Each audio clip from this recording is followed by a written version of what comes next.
I guess what I'd like to do is kind of see where everybody's background is, maybe give like a quick 30-second spiel, exactly who you are, a little bit of your background, and what you're up to now. So I know, Ryan, you just hopped on.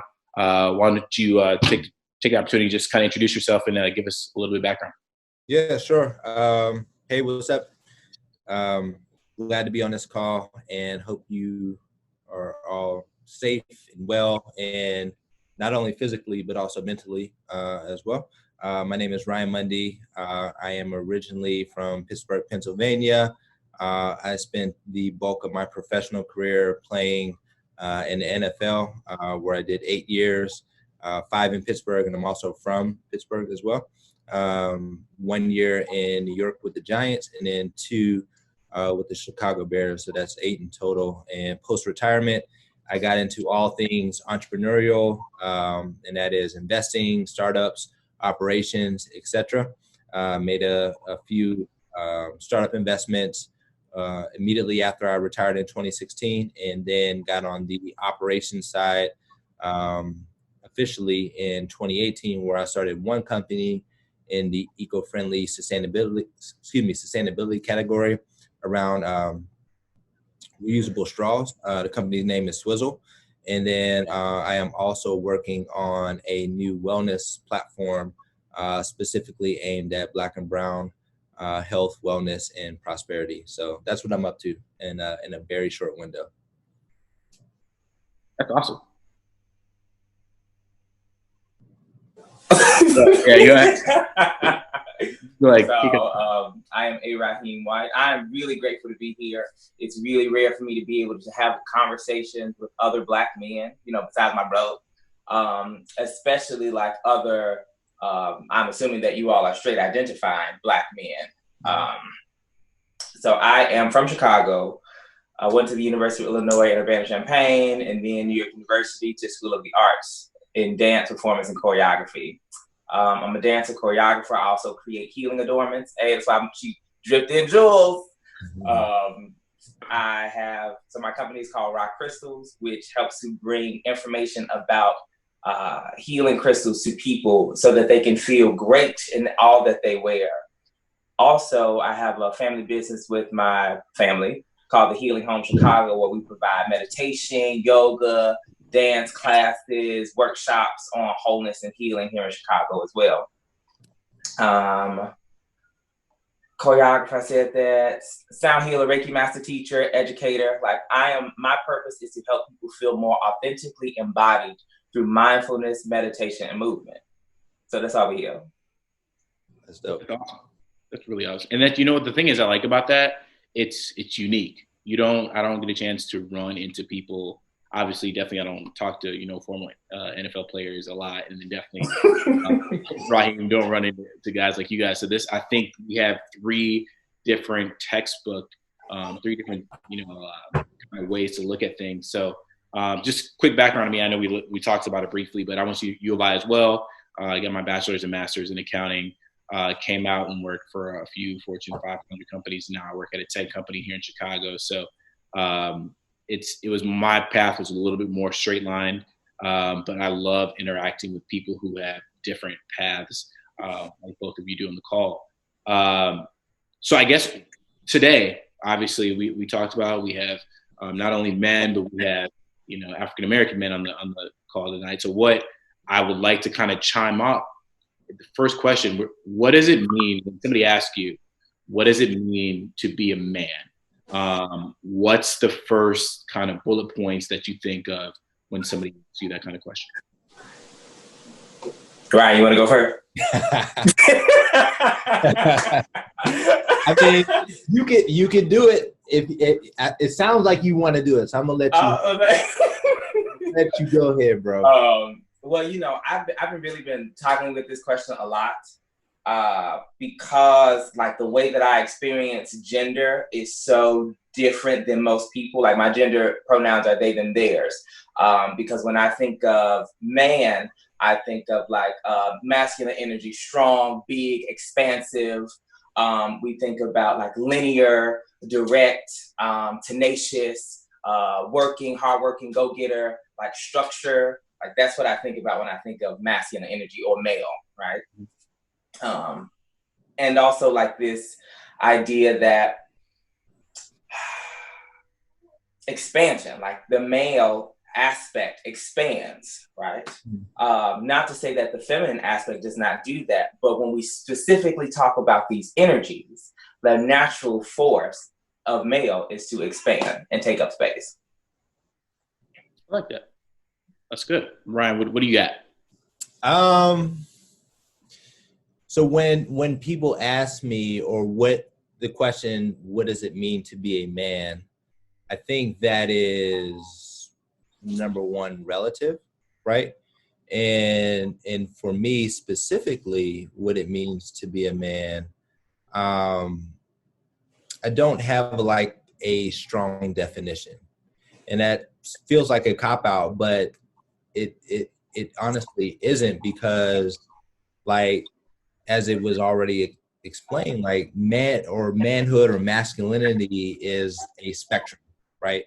And you could fall on various ends of that spectrum. And I think that I'm still learning about pronouns, and I'm still grasping and educating myself about that realm, and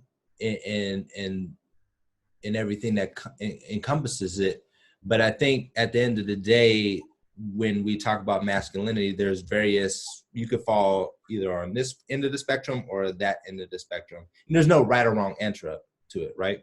And I think that's where we get hung up, is where we try to force people into a box and say that you're either this or you're not this. I live a very, how do I want to put this, understanding type lifestyle, where it's like, look, like, however you define masculinity, that's for you. But how I define masculinity and how I live my life, that's for me. And and they can both coexist together, right? There's no right or wrong answer there. And so to directly answer the question, what masculinity or manhood means, what I think about when I think of a man, what I think about is someone who is, that's a tough question, but I think that, and I'm speaking for myself now, right? Because I think it's somebody who provides for their family, somebody who leads their family, somebody who is bold and courageous, somebody who is thoughtful and selfless. Those are the adjectives that I think about when I think of the definition of a man, right? But again, that's a slippery slope, because that means a lot of different things to a lot of different people. So I'm just here telling you what that means to me. And that's what I strive to, that's what the examples of manhood have been in my life. And that's what I strive to live out on a day-to-day basis for my family, my friends, my community, and my network. I think that's very, both ways you guys put it. Love it, because you have two different perspectives. And I would say, Ryan, you and I are probably closely aligned, because what you said is, when I think of somebody saying be a man, first thing I hear is provider. I hear of somebody taking ownership or something like that. And I think that's kind of stemmed from, when somebody feels like you're not stepping up to the plate, they'll say, hey, I need you to be a man, or they're questioning your manhood. They'll say, be a man, take care of it, whatever. So I think we have this almost preconceived notion that a man is responsible for making things get done, making sure things get done, making sure things get taken care of, and at the almost the end all be all of anything. Question to you guys: where do we think this stems from? So if you're saying, obviously, Ryan, Raheim, you came in, and at some point, you had this complete notion of what being a man was. Where do we think that our idea of what a man is kind of started? I kind of alluded to it a little bit in my answer, right? But like the males that I was around as a child, as a young boy, right? Like, my father, his friends, my uncles, my grandfather, older cousins, older family members, you know, you start to pick up on their lifestyles, their behavior patterns, right or wrong. And you really start to identify or build a foundation or a framework around what you think manhood is supposed to be, right? And so on a very extreme example, and this is not my circumstance, but a young man or a young brother could be growing up in a household where his father or his stepfather or a male figure in the household is abusive to women, right? And he could build a foundation or an understanding of saying, like, that's what manhood is. Manhood is verbally abused. Manhood is being physically abusive, and establishing a physical dominance and presence within the household, right? That's not what I believe. But to answer your question, it stems from the environment that we're around. And I think, right or wrong, you know, that can be a dangerous and slippery slope type thing, or it could also be very beneficial, and it could also have a very positive outcome. But again, it is subject to the environment that young boys grow up in. Ryan, what about you? What do you think when you're thinking of this notion of what a lot of America thinks a man should be? Where do you think that kind of stems from? I think it actually comes from how do I say this? Heteronormativity. Like, things we've modeled our gender expression from heterosexual men, right? So to say that, so we have excuse me. Yeah. So to say that we model it after heterosexual men, there is a particular idea of what that needs to look like. I think it's specifically modeled from white men, right? Because when you go to different cultures, when I was in Mexico, when I was in Taiwan, like, the way maleness presents itself is different than how it presents itself here in America. So, or we could even say it's an American thing. I don't know. Mm-hmm. But there's this idea that we are to expand and to conquer and to rule and to do this thing. And in order for you to be heard, you have to be the loudest, which is typically, again, this idea of expansion in the masculine energy. So when masculine energy is unbalanced, then it does not allow for other people to also share space and expand too. Because we've either been put down by society saying that, well, your expression of maleness is not male enough, or it's not my version of maleness, so it's inaccurate, or it's wrong, or it's whatever. We haven't allowed for all of these various expressions of maleness to be present. Mm-hmm. And because we also are working under oppressive systems, because we're living in oppressive systems, again, that don't acknowledge the nuance of our various expressions, then we only continue to perpetuate these ideas. So you have these father figures who are demonstrating this out of balance masculine energy to their sons. Mm-hmm. And then it just hurting people. You know what I'm saying? Mm-hmm. So that's where I think it comes from. You know, I really like that, because as I'm listening to Ryan and Raheim speak, it's more so I'm hearing two different aspects that I probably never would have thought of. And it's really interesting to hear Raheim say everything that he's literally just said. And I've been thinking, I don't know if I've ever thought about it in those terms, in terms of outside of America, in terms of the white male versus the black male. And you're thinking about all of those things have to do with, you know, exactly how you characterize being a man. Personally, I will say it's just like, I saw it was either black or white in terms of you had a man, if you were the provider, you took on this role, and you saw the people, your uncles, I'm an only child, but my father and my mom's brothers and stuff like that, that's all I saw. And I was like, okay, they did it. This is how I'm going to do it, because if you're not going to take care of it like they are, you're not being a man or a provider or however you want to identify. Right. So I think it's more so almost monkey see, monkey do. This is what everybody's telling me a man is. If I don't do that, I'm not a man. So I'm going to do that so I can almost check that box.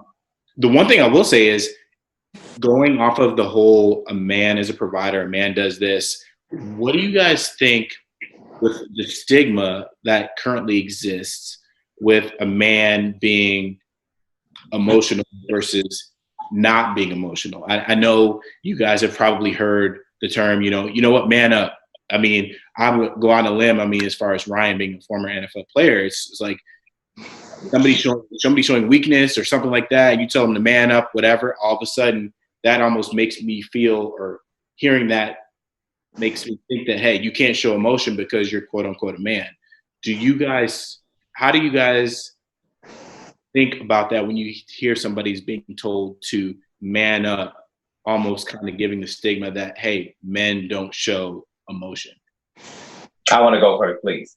You got it, brother. You got it. So like, I think again, working under this oppressive system, we've honored the male or the masculine energy for so long that we've totally discounted the feminine. So when somebody says man up, what are they really saying? They're saying, don't be feminine, don't be a woman, because we assume that a woman is weak. But we know that in any progressive society, where the women is progressive, the society is progressive, because women get shit done. How many single mothers do we know who support their children? I mean, many children, you know what I'm saying? They get things done. So when we say be a man, it's actually what we're not saying. Don't be a woman. Don't be soft. Don't be feminine. It bothers me because, again, I am a person who embodies both. Like, I love my masculine energy, which is why I appreciate being able to connect to y'all as my brothers, right? And I also know, and I'm in touch with my feminine, which is why I can wear pink and feel good. And still feel like my masculine has not went one side because this other thing is here. They both coexist. Mm-hmm. So when we're able to actually coexist in both our masculine and feminine, then we shall be balanced, because that's what life is the goal of, no? Isn't the goal of life to be balanced? Yeah, I agree. That was well said. Thank you for that input and perspective. And then I would also come back with a slight retort when we talk about show emotion, or when we talk about be a man. And it's a slight twist, because when we think about show emotion, we're talking about vulnerability. But I want to double click and put it in very specific context, because all of us here are Black men, where we talk about the other side of emotion, right? There's various ranges of emotion, right? And when we talk about show emotion, we're talking about vulnerability, crying, but then there's another side of it too, around exercising passion, excitement, and just like, yo, like, I'm a boss and I'm out here and I'm confidence, like I am getting shit done, right? And I think there's an underbelly or an underpin specifically as it relates to Black men, where we live in a very, where we live in tension, where we don't necessarily feel or have a space to exercise that type of emotion, right? Where it's like, yo, like I am living, I am standing here, I am strong, I am a powerful Black man.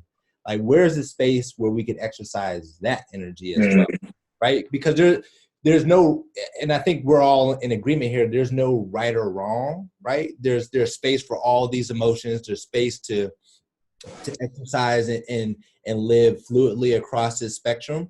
But as it relates to that end of the spectrum, I don't see a lot of opportunities, or when it's talked about our emotions, or it's talked about where we open up and we live and try to tap into our authentic self, we don't necessarily, or we're not encouraged to tap into that part of our authentic self, right? And there's a lot of historical context that can suggest why that is.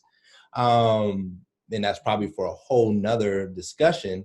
But I think that is really interesting to kind of bring to the forefront and really understand, or at least just like tap into and say like, hey, there's another side or another part of your emotions that you're able to express here. I like that. And I think you guys both make really, really good points. I think taking race aside, because I do agree. And I think being a Black male, our friends, our relatives, they mold us. We already talked about how essentially we do what we become a man because this is what we see. And so a lot of times I'll go on a limb and say it for myself. I wanted to impress my friends. I didn't want to seem quote unquote weak in front of my friends. So if I actually was really like feeling a girl or something like that, and I didn't want to seem sprung. I didn't want to show that emotion because I didn't want to seem quote unquote weak in front of my friends. Now I'll go out on a limb and say, at least for me personally, the last 5 to 7 years, I've kind of had that journey where you know what, I'm going to be me. This is who I'm going to be, and not really care about what other people think. I know those years when you're growing up in middle school, high school, I'll say for me, I cared a lot what people think, and they really, really molded probably what exactly I did. And I know that's kind of how we are. So I'll just say that once you get to that point and you realize, like, hey, this is who I am, it's okay to be who I am, you start to become more and more accepted. And I actually was going to pose a question to you, Raheim. In terms of, obviously, correct me if I'm wrong, you said your pronouns are they, them, and their, correct? Mm-hmm. Okay. So my question would be, at what point did you go from using like he, him to they, them, and their, and how did you kind of make that connection and still maintaining yourself being a man? Absolutely. That's a great question. The shift happened probably like last year before last. And it's just that, really, honestly, my pronouns are anything in love. That's what they've always been. But when people expect me to show up as he, they expect a certain thing. You know what I'm saying? And I might pop up in this bitch wearing heels, got on lipstick, done up, because that's how I feel most empowered. So they, them, there just allows for more space for me to be my version of him. You know what I'm saying? In certain circles, I'm she. In certain circles, I'm they, them, they. At home, they call me he. It's all fine. But I like to introduce myself as they, them, theirs, as to just dismantle what anybody think they're going to put on me because they have these associations of he.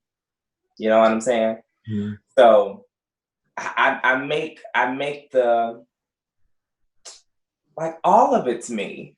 Like, I'm not, all of it's me. Like, we all have he and they and she within us. It's just, how are you letting that light shine?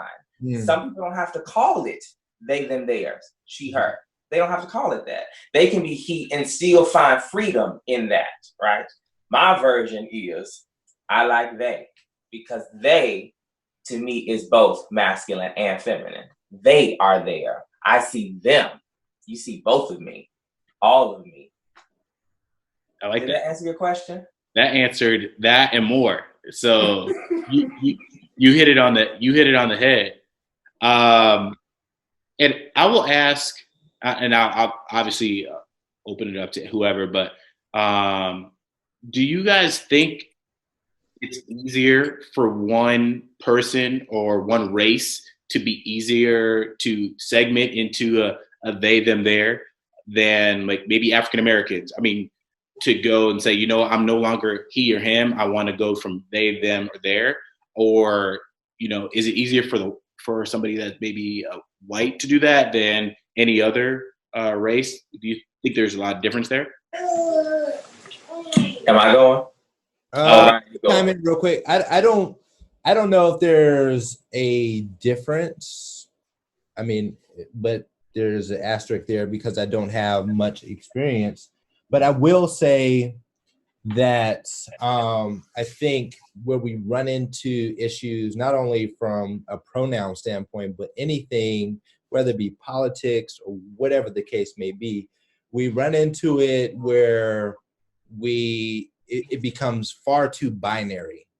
and people feel empowered to exercise their opinions and their beliefs on another person. That's where, by personal belief, we stem from, or where all the problems stem from. And there's no room for not even respectful disagreement, but just like acknowledgement, like, okay, like if that's how you choose to live your life, or that's what you want me to call you, I respect that. I can acknowledge that, but that doesn't necessarily mean that I have to agree to that.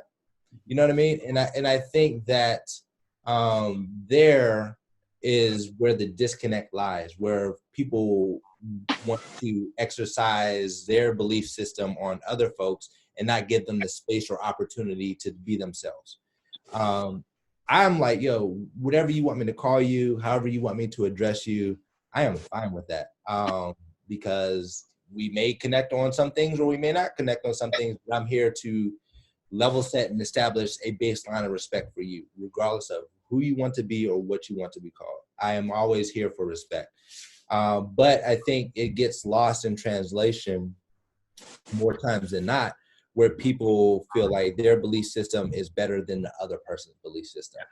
And there's no factual, or you can't ground that in anything. That is literally opinion, and that is built off of foundation and experiences and paradigm and environment and everything, right? But there's no, like, you can't really ground it and say, like, my belief system is better than yours, right?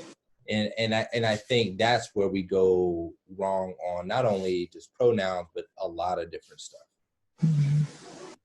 Like that. Raheim, what do you think? I think Ryan said that beautifully. I have no comment. I got you to say. Hey, hey, whatever you want me to call you, I'm here for it. I respect it. Like, let's go. I believe in myself enough, and I believe in my integrity enough to still treat you like a human being at the end of the day, right? And then not affect me or anything that I got going on internally or personally, etc. Like, it's cool. It is all the way cool.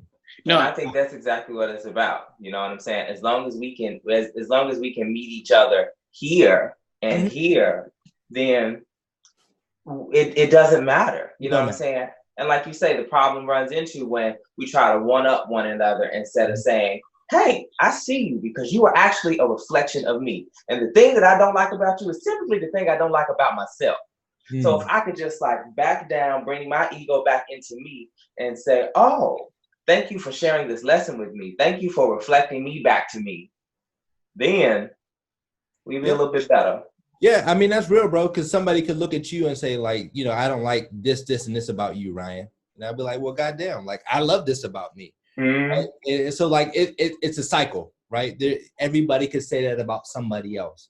And so when you operate with a level of humility, and particularly from the mindset of like, yo, I'm not perfect.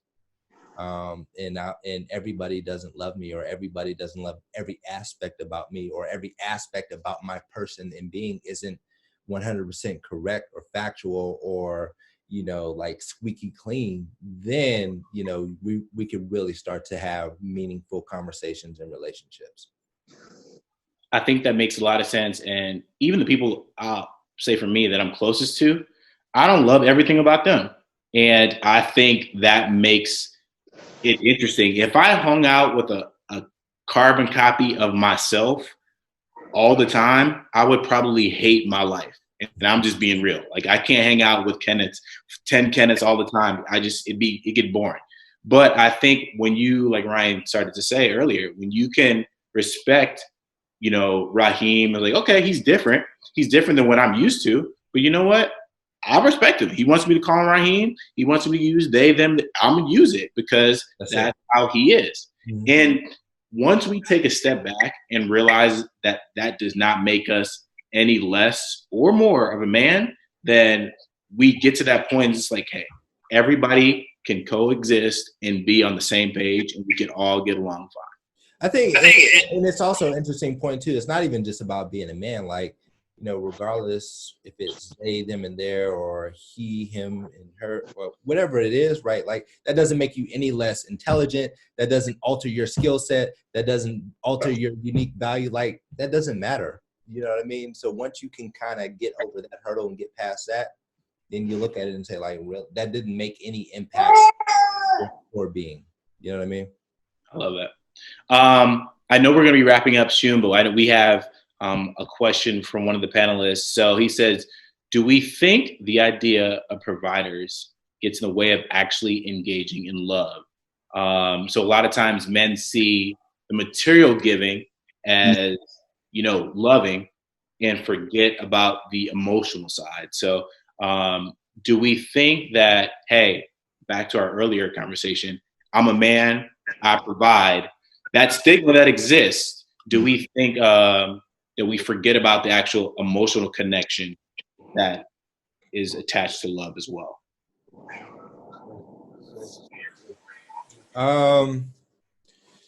You don't forget about it, but I think you may have to guard yourself from becoming too hardened from it. And so what I mean by that, if you're solely focused on going out there, working, bringing a paycheck home, and kind of doing your duties as a man, you'll miss the opportunities of connecting with your wife, or showing your son how to be a man, or loving on your daughters, or just being present. I think that's what's most important, because we can get up in this hyper masculinity of the rat race of the hustle. I got to go out and get it. I got to be moving. I got to be shaking. And it could be very easily woven into, I'm doing this for my family, right? Like I'm doing this, you know, I'm hustling hard because of my family. But your family, do they really need you to do that? Or are you hustling hard for yourself, or are you hustling hard for your family? Right? I think a lot of men who adopt that mindset really need to take a step back and ask themselves that question. Because what's most important to my 8-year-old daughter is not necessarily me going out there and working sun up to sundown, right? She wants me to go upstairs and turn a jump rope for her. Or she wants me to sit down and you know, kind of color with her. Or she wants to cuddle up on me and just watch a movie. And so, you know, I would say that, you know, it's important. Job, money, all that stuff is important, but don't lose sight of what's ultimately important. And that's family. And there's no price that you could put on that. There's no price that you could put on love. There's no price that you could put on the people that are in your household that you're actually going on and out and providing for. So with that said, like, it's important to provide for them, but you can't put a price on them. So always keep that in mind. I like that. I would say that when we think about providers, right, as a way to show love, that is from a materialistic focus point, right? Focusing on the tangible thing, like, I gave you this thing, so this should be an expression of my love. And again, I don't know if this is an American thing, because when I was in Mexico and I sat with this Mayan woman who told me about stories of her learning how to carve wood with her father, right? Like, he gave her, it was a material thing. It was a thing that they did together, but they actually had time. And it was about them, like, being in proximity and them learning together and them growing together in that way, versus like how I hear about men here in America, like, I'm working 50, 60 hours a week to provide for my family. He was still providing for his family. This Mayan man in Mexico, he was still providing for his family, but he was doing it with his family. Big difference.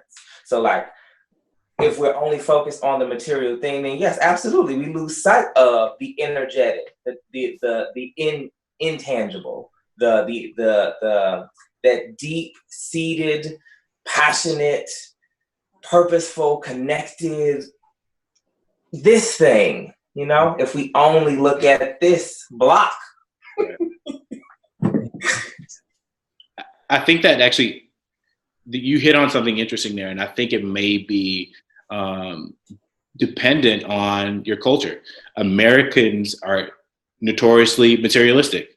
Those 50, 60 hours a week, that's being used so I can buy this for my son or buy this for my daughter, And since the son or daughter actually did receive whatever item it is, Xbox, car, whatever, oh, it's my father loves me since he bought this for me.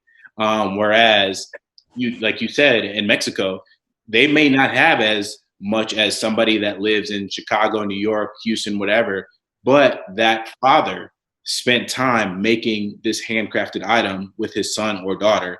And that quality time is exactly what he's using to show that he loves them. So the fact that we're tying it back to how we were raised in our culture, I think plays a huge factor into, what's love versus what's giving you what you want, which people think equates to love. So very, very good insight.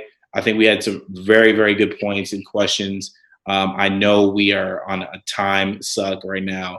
I want to say one more thing. Just yeah, go ahead. You got it, Ryan. Real quick. Because I don't know if you all have heard of the 5 languages of love. I think it was by like Gary Chapman. Yeah, I was literally thinking about that. we all receive and we give love differently. Mm-hmm. Yes. So the 5 ways of quality time: physical touch, words of affirmation, acts of service, and receiving gifts. So one can say that, yes, I feel love from getting gifts and giving gifts. But if that's the only way that we ever show that we love, and that's not somebody else's love language, then it won't matter. They won't perceive that as love. Right. Yep. Spot on. Very, very, very good way to end this conversation. I like that. Just knowing how you receive it and how the person that you love, how they would prefer to receive it. So really good. Great chatting with you guys. I mean, I think we got 3 different perspectives here. Got some engagement from our viewers as well. So Raheim, Ryan, thank you for taking the time out of your busy schedules to kind of chime in, have a great conversation tonight. I learned a lot. I hope everybody that was able to chime in and watch and look and listen had the ability to learn. Mr. Brown, is there anything else that you would like us to discuss / cover? All right. No, looks like we're all good. Ryan, Raheim, thank you for joining us tonight. Had a great conversation, and we will see you on the flip side. Thank you, brothers. I so appreciate y'all. Yep. Y'all be safe out there, man. All right, guys. Right now. Peace. Peace.